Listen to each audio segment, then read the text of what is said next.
Hi guys, and welcome back to class. Today we're going to start with lesson 12. Lesson 12 says, and starting with the following questions. What countries can you identify? What do you think the lines represent? And what else do you notice? I'm going to show you guys a map. And when you look at the map, I want to know what countries can you identify? What do you think the lines represent? And what else do you notice? Share your observations inside of Schoology's discussion board. So this is the map, guys. What countries do you notice that are on the map? What do you think the lines represent? So we've got many lines here. What do you think those lines represent? And what else do you notice about the map? You're going to record these inside of Schoology. Now let's look at the word stabilization. Stabilization means to be very secure and capable of maintaining form. To be very secure and capable of maintaining form.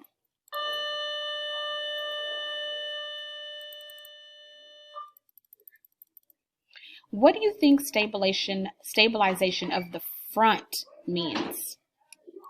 Where the front lines become most permanently throughout the World War I.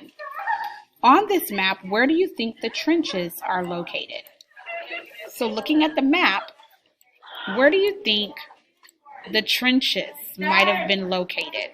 Think about who was fighting the war, who was fighting against who.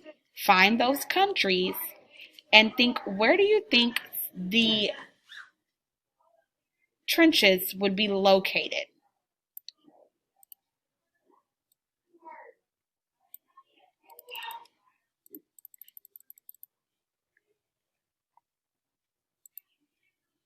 Now let's look at our focusing and content framing question for this lesson. Our focusing question once again is, how did the conditions on the front affect soldiers? So in other words, when they went to the front, how did the conditions that were there, how did that affect the soldiers? We are in our organized stage, and we're going to be asking ourselves, what's happening in fighting from the trenches? What's happening in fighting from the trenches? So the first thing I want you to do before we read the new article that we're going to read today, I want you guys to take out handout 7A, which is your fluency homework that you should have been working on. I want you to read aloud the text excerpts from All Quiet on the Western Front, making sure you have mastery of fluency, reading skills, appropriate pace and tone, expression, emotion, and attention to words and punctuation. Practice reading. Handout 12A. Fighting from the trenches. This is where you're going to find the article that we're going to be reading today. It's inside of your workbook. I want you guys to follow along with me as I read. The directions say, follow along as you listen to a read aloud. Imagine a 6-foot ditch weaving from Washington, D.C. to Detroit, Michigan. Men's heads could not be seen over the top edges. Dugouts would be tunneled for sleeping and eating quarters. Such a system of trenches was used on a grand scale during World War I.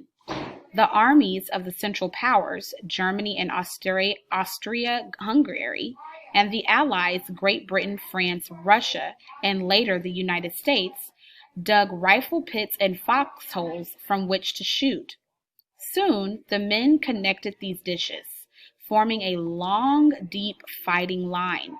These trenches crossed rivers, farmland, forest, and mountains. 2 front lines were established. The Western Front stretched 500 miles from Belgium to Switzerland.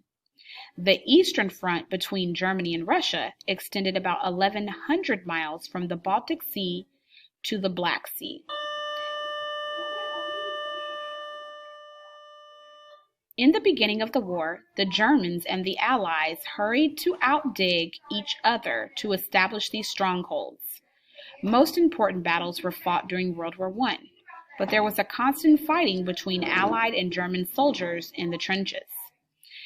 In some places, opposing trenches were only a few yards apart, and enemy soldiers could talk to each other.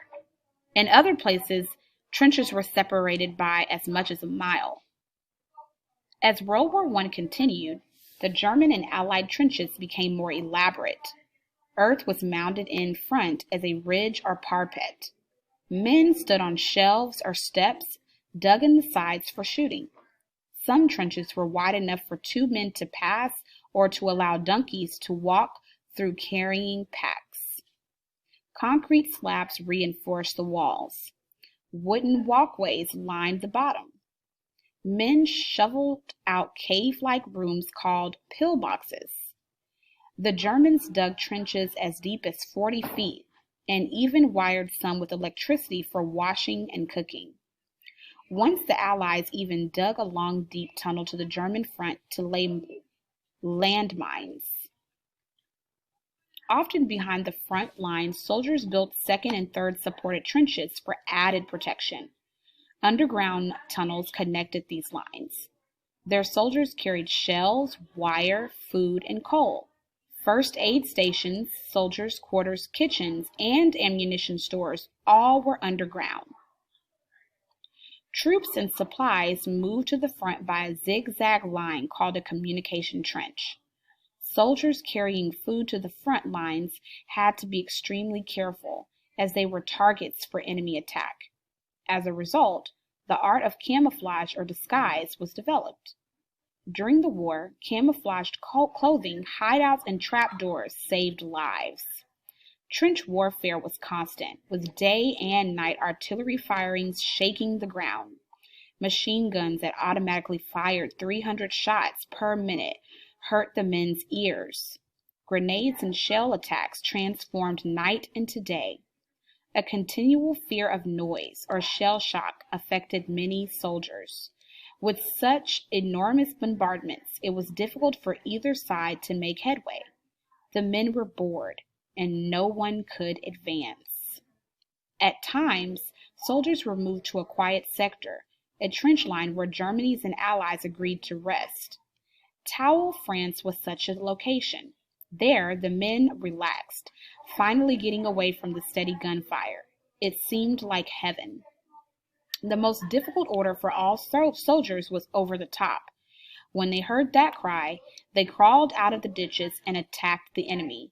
It was almost certain death because of enemy firing and because the area behind the Allied and German lines was covered with hundreds of feet of barbed wire, mounded dirt, and landmines.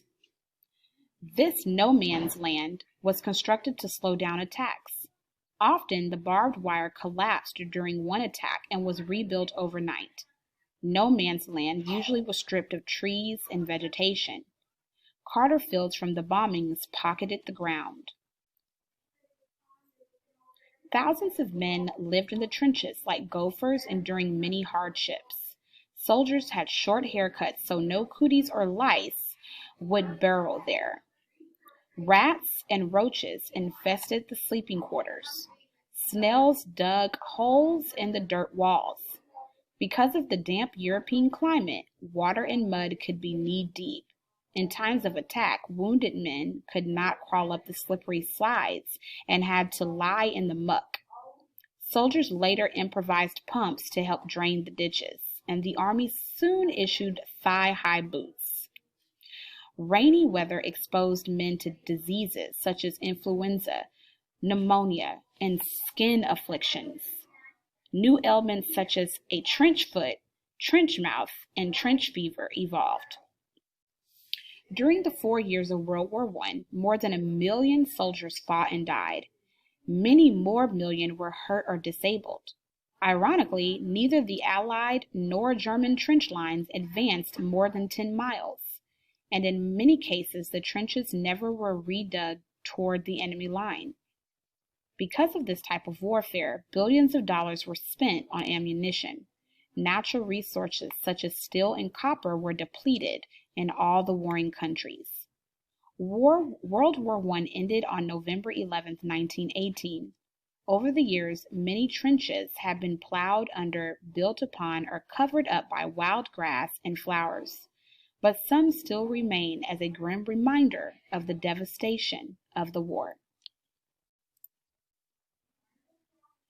So now that I've read Handout 12A, Fighting from the Trenches, what do you notice and wonder about the life on the front during World War I? Now I want you to number your paragraphs on Handout 12A, Fighting from the Trenches. Reread paragraphs 1 through 3 aloud and answer the following questions. Handout 12A, Fighting from the Trenches. Before you do this, remember a scale. A scale means the size or extent of something, especially in comparison to something else. So I want you to read and establish the scale of the front during World War I and answer the questions. How were soldiers protected in the trenches? What were the effects of trench warfare on the soldiers who fought in World War I? What were the features of no man's land? You can find this one in paragraph 10. The first question is going to be in paragraphs 4 through 7, and the second question is in paragraphs 8 through 12. Then I want you guys to reread paragraphs 13 through 14. The word depleted is there, and it means to decrease or make less by an extreme amount. What were the large effects of trench warfare? According to the article, was this an effective way to fight a war? Now we're going to look at the map again. What details could you now add to the map based on what you read? Then I want you to imagine a trench. Imagine what it would be like to have an enemy on the other side of no man's land. How would this distance between trenches affect a soldier's experience at a war? Remember, in the novel, or in the article 12A, it said that some of the trenches, they were close enough to where they could talk to each other. How would this affect a soldier's experience? Imagine the trench. Trench warfare would have been very terrifying for a soldier because its construction and it was endangering their mental and physical health. The realities were described in the article, and it explains why there were so many casualties in World War I. A casualty is someone who's died. Now I want you guys to create a trench. What are some details from the article that would be most important when drawing a trench? So we know that some trenches were close enough that enemies could talk to each other. We know that some soldiers burrowed in the trench to stay safe. Based on what we learned about how they operated and how these trenches were built, how big and tall they were, I want you guys to construct a trench. Here is an example of a drawn trench. I want you guys to make a example of a trench or a drawing.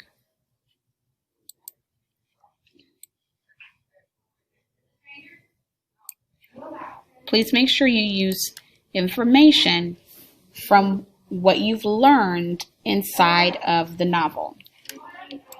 To end our lesson, we're going to end with our content framing question. What's happening in Fighting from the Trenches? That's the article on Handout 12A. What details from the article are most prominent in your diagram and why? If you do not know what the word prominent is, please look it up. You cannot answer the question if you don't know what the question means. So let's read aloud pages 4 through 5. Paragraph 5 of Fighting from the Trenches. Underline the word elaborate. What context clues did you find to help you define what the word elaborate means? Then I want you all to complete part 1 of handout 12C. Then complete part 2. What are some synonyms for the verb form of elaborate? What is a synonym first is what you're probably going to have to ask yourself. What are some synonyms for the word elaborate? All right, guys, that's going to end for today's lesson. If you guys need any help, once again, I'm always in office hours between 11:22 and 12:06 p.m. I'll see you guys again next time. Bye.